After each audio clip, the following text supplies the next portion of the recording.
Please be seated. Our scripture this morning comes from two places, the Psalm 37 and from Luke 17, 5 through 10. Psalm 37. Don't get upset over evildoers. Don't be jealous of those who do wrong, because they will fade fast like grass. They will wither like green vegetables. Trust in the Lord and do good. Live in the land and farm faithfulness. Enjoy the Lord, and he will give what your heart asks. Commit your way to the Lord. Trust him. He will act and will make your righteousness shine like the dawn, your justice like high noon. Be still before the Lord and wait for him. Don't get upset when someone gets ahead, someone who invents evil schemes. Let go of anger and leave rage behind. Don't get upset. It will only lead to evil, because evildoers will be eliminated, but those who hope in the Lord, they will possess the land. And now from Luke. The apostles said to the Lord, "Increase our faith." The Lord replied, "If you had faith the size of a mustard seed, you could say to this mulberry tree, 'Be uprooted and planted in the sea,' and it would obey you. Would any of you say to your servant, who had just come in from the field after plowing or tending sheep, 'Come, sit down for dinner'? Wouldn't you instead say, 'Fix my dinner, put on the clothes of a table servant, and wait on me while I eat and drink? After that, you may eat and drink'? You won't thank your servant because the servant did what you asked, will you? In the same way, when you have done everything required of you, you should say, 'We servants deserve no special praise. We have done our duty.'" So, how many of you have a smartphone? Show of hands. So not all of you, but a lot of you. So I hope this next little bit isn't too difficult for those of you who don't have a smartphone. Hopefully you've been around it enough. So I got a new smartphone a couple of weeks ago. I'd put it off as long as I could because honestly, change is hard. Anytime you change technology, it always takes time, right? Because something happens that you weren't expecting. Something always goes wrong. And well, I'm just budget conscious. So I'd put it off until I couldn't anymore. Verizon was warning me that my old Apple 5C was not going to be supported much longer, so I better get rid of it. So I'd been kind of frustrated with it for a while, but I'd learned to deal with it. I was comfortable with it. But toward the end of the summer, I realized I was going to be taking on youth leadership with Sean, and I figured I'd better get a little more updated. No matter how afraid I was of the problems in switching over to a new device, I needed enough room on my phone that I'd be able to have Twitter and Instagram and maybe an app to do group texting easily, whatever it took to do the job of co-youth director in a way that makes sense today. So I downloaded a few new apps to try to stay more in touch with people I know and with the world in general. And so as we've been approaching World Communion Sunday today, I've been having more notifications show up on my phone about what's going on in the world. Notifications about civil unrest in Hong Kong and Iraq as people struggle against corrupt government. Notifications about impeachment investigations right here in our own nation. About the trial of a police officer who shot an unarmed man, Botham Jean, while he was eating ice cream in his apartment in Dallas, Texas, and the forgiveness that officer received from John's younger brother. And about another officer, Sandeep Dhaliwal, a sheriff's deputy who was shot and killed near Houston. Officer Dhaliwal had made national news in 2015 when, as a Sikh, he received permission to wear his turban while on duty, an expression of his religious faith. He was described by Houston's mayor as a walking lesson in tolerance and understanding, and he was known by many for his giving and forgiving nature. So I've been reading and dwelling on this passage from Psalm 37 that Alan read, and the other from Luke 17, and seeing these tweets and these news bits, and it's been a lot to sift through. I'm not really sure I want to commit to these new apps and these notifications. Being more aware of what's going on in the world is painful. It's disheartening. But it also can give us a sense of empathy and humility. The human condition is a problem all over. So how do we use technology to support a sense of hope instead of a sense of fear? So our scriptures today, both the reading from Psalm 37 and from Luke 17, reflect all this, the unrest in the world, the difficulty in dealing with people, but also the hope.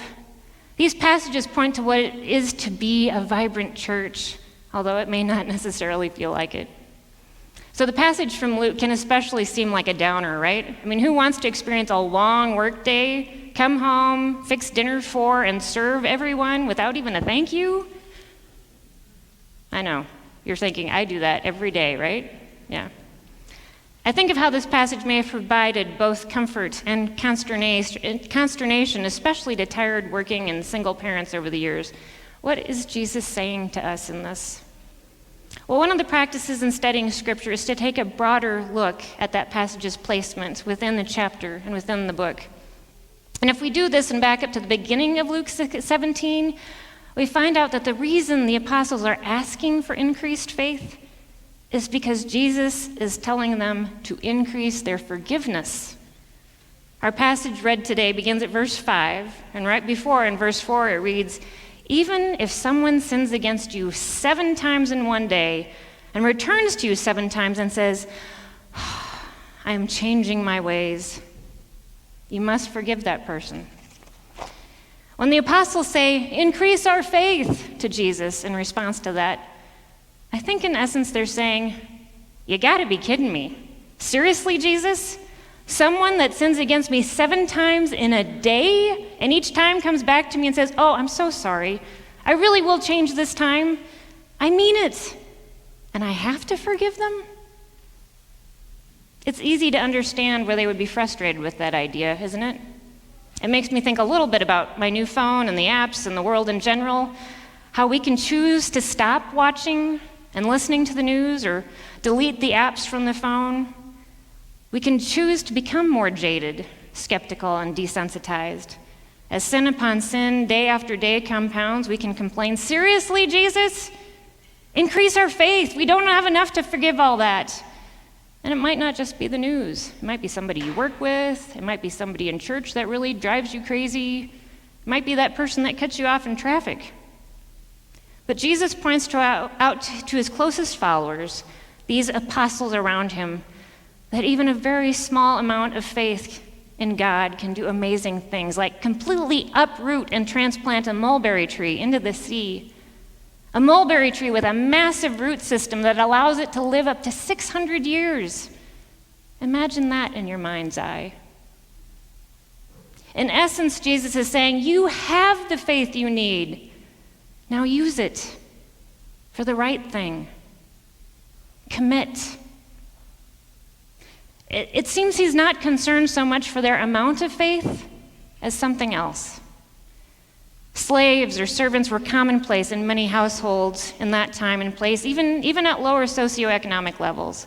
People could become slaves as a byproduct of war when there was a conquest, or if they got into financial problems and needed to settle a debt, they could sell themselves into slavery. Not all slaves were created equal, though. Slaves in a wealthy household could be well off themselves financially. It wasn't uncommon for them to be paid servants, but they still had a master to serve. And if we call Jesus Lord, so do we. A slave's expectations isn't going to be, when do I get to quit for the day? As much as we might want to, as tired as we may get. After his death and resurrection, Jesus himself was described as taking on the attitude of a slave by the Apostle Paul in Philippians 2, pouring himself out in obedience to God. So relating to slaves and servants, not quite 2 weeks ago, I drove to Leawood, Kansas for their annual Leadership Institute and got to see wonderful examples of service there. The conference was held at the United Methodist Church of the Resurrection. Have any of you been there? Church of the Resurrection? I would encourage you to go if you ever get a chance. That church is led by Pastor Adam Hamilton. A number of you, I think, are taking the study on Wednesday nights with Pastor Barry. So the why study that he's leading right now, and then he also wrote Unafraid that we studied back at the beginning of the year. But Church of the Resurrection is an enormous, beautiful church, and it has the most amazing, warm, and friendly volunteers. We also have warm and friendly volunteers, not saying that we don't. But in the parking lot, at the door, handing out lunch, directing crowds, there were about 2,500 people at this event, and there were people all over volunteering to be part of it. They had a huge opening worship service that included at least a 100-member robed choir. They sang with an orchestra and a praise band, all playing at the same time, and there were various soloists in different styles. It was incredibly moving to see everyone worshiping God together in unity and joy and variety. Again, there are thousands of people that attend that church, and they do an amazing amount of ministry, both within those walls and outside. Toward the end of the conference, I was talking to another Dakotas person who was down there, and she shared part of a conversation she had with one of the volunteers. The volunteer had seen my friend's name tag, and she said, "Oh, you're from Brookings. I grew up in Arlington." And away their conversation went. So that Arlington native, who is now a member of Church of the Resurrection, shared that she was so excited to be helping with Leadership Institute. She said that you have to watch for the emails inviting people to help with the different ministries and programs, because usually, if you didn't answer within an hour, you didn't get to help. You hear that? If you didn't answer an email within an hour, you didn't get to help. What an amazing sign of a vibrant church, right? Both her attitude that serving was an opportunity she didn't want to miss, and the fact that when they ask people to respond, they can have the needs filled in an hour. Granted, I have no idea if that works for everything. And, she might have just been boasting. You kind of hope that people in the church don't do that, but. But it sounds like a vibrant church to me when people aren't afraid to commit, when they're actually watching their technology because they want to know about the needs of the world. They want to be aware where they can dig in, where they can say yes and participate. They choose to commit to their relationship with God in this way. So on a more local note, and related to commitment, parent-teacher conferences were this past week. Anybody go to parent-teacher conferences? A few of you, yeah. Some of you, yes, and a teacher capacity as well. And the rest of you, I assume you remember parent-teacher conferences for your own kids, or when you were a kid, maybe talking about them with your folks. Well, the conferences I went to were at Stevens High School, and parents and guardians and students and their siblings all get to stand in line in crowded rooms and wait their turn to have a few minutes to speak to the teacher. I love a chance to find out about what's going on with my kids because they're at an age, honestly, where they don't necessarily want to tell me. And so it's good to have that moment with the teacher face to face to hear from their side what's going on and kind of give some input on what you know about your kids, what you've heard from other teachers in the past, what worked. But sometimes we have to talk about confusion and conflict and how best to address it, and that's not always comfortable. Anybody relate a little bit? Yeah. So one of the teachers I met with was my son's art teacher. She showed me examples from one project to explain the process she was working to teach the kids, the ability to think through and visualize an idea from many sides, expressing a three-dimensional vision through words and sketches on paper before creating it in clay. So as we talked, I noted that my son might have a perfectionistic streak that sometimes gets in the way. We had seen where it was sometimes hard for him to commit to finishing something because he wanted it to be perfect. And the idea in his head just wasn't matching up with what was coming out on paper. So as soon as he would start to judge what he was working on, which is usually way too early in the process, he'd give up. He would abandon the project because in his mind it just wasn't good enough. It can be hard to struggle through the process of practicing and refining and strengthening new skills. It can be hard to even say yes to trying something new when we've got all these other things we're so comfortable with. It can be hard to commit to wanting something better. It's hard to commit to growing when you're more afraid of failure than you are curious about what growth can mean. So today, World Communion Sunday, when we can be looking at the world as a place full of danger, a place of division, we need to remember that we can be united as Christians, those of us who are. Our love for Jesus Christ unites us. Our commitment to help him make his love more apparent to others on this earth, unveiling what his kingdom is all about, can be the thing that drives us. Our other passage today, Psalm 37, I have a history with. Verse 4 was one that got embedded in my brain in the summer of 2013. The version of it that I learned then was, "Delight in the Lord, and he will give you the desires of your heart." When I saw that it was listed as an alternate psalm for this week, and I reacquainted myself with more of it, I saw how it spoke to this topic about how if we commit to the Lord, the things that scare us, the things that we are afraid of, the things that anger us, they fall away. We give it up to God. So at this time, I would like those words to preach to us individually on our own as we read them together. So please join me in reading Psalm 37 aloud. Don't get upset over evildoers. Don't be jealous of those who do wrong, because they will fade fast like grass. They will wither like green vegetables. Trust the Lord and do good. Live in the land and farm faithfulness. Enjoy the Lord, and he will give what your heart asks. Commit your way to the Lord. Trust him. He will act and will make your righteousness shine like the dawn, your justice like high noon. Be still before the Lord and wait for him. Don't get upset when someone gets ahead, someone who invents evil schemes. Let go of anger and leave rage behind. Don't get upset.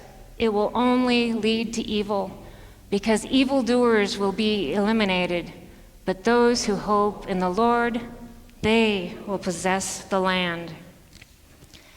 And one way that evildoers are eliminated, I think, is when they come to know Jesus. And they can only know Jesus when they see us who know Jesus.